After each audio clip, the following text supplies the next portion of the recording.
नेक खरगोश और मक्कार लोमड़ी। एक दिन जंगल में एक नेक खरगोश रहता था जिसका नाम बनू था। बनू बहुत शरीफ और दूसरों की मदद करने वाला खरगोश था। जंगल के सब जानवर इससे मोहब्बत करते थे। एक दिन एक मक्कार लोमड़ी लाली ने बनू को देखकर सोचा कि उसे धोखा दिया जाए और उसके खाने पर कब्जा किया जाए।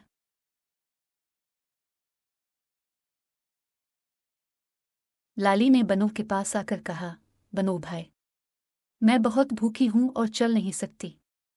क्या तुम मेरे लिए कुछ खाना ढूंढ कर ला सकते हो? बनू ने फौरन हामी भर ली और खाना ढूंढने चला गया। कुछ देर बाद वो बहुत सारे मीठे गाजर ले आया और लाली के सामने रख दी।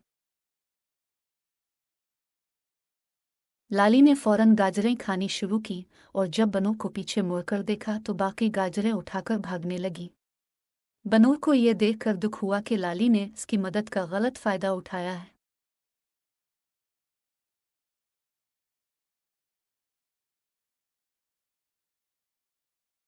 कुछ दिनों बाद लाली खुद मुश्किलात में फंस गई और मदद के लिए आवाज़ देने लगी। किसी ने भी इसकी मदद ना की, मगर बनू, जो इस वक्त वहां से गुजर रहा था, रुककर लाली की मदद करने पहुंचा। लाली को शर्मिंदगी महसूस हुई और उसने मुआफ़ी मांग ली। हमेशा दूसरों की मदद करें और धोखा देने से बचें, क्योंकि नेकी का बदला नेकी और बुराई का अंजाम भी बुराई होता है। अगर आपको ये वीडियो पसंद आई तो बराह करम चैनल को लाइक, शेयर और सब्सक्राइब करना ना भूलें।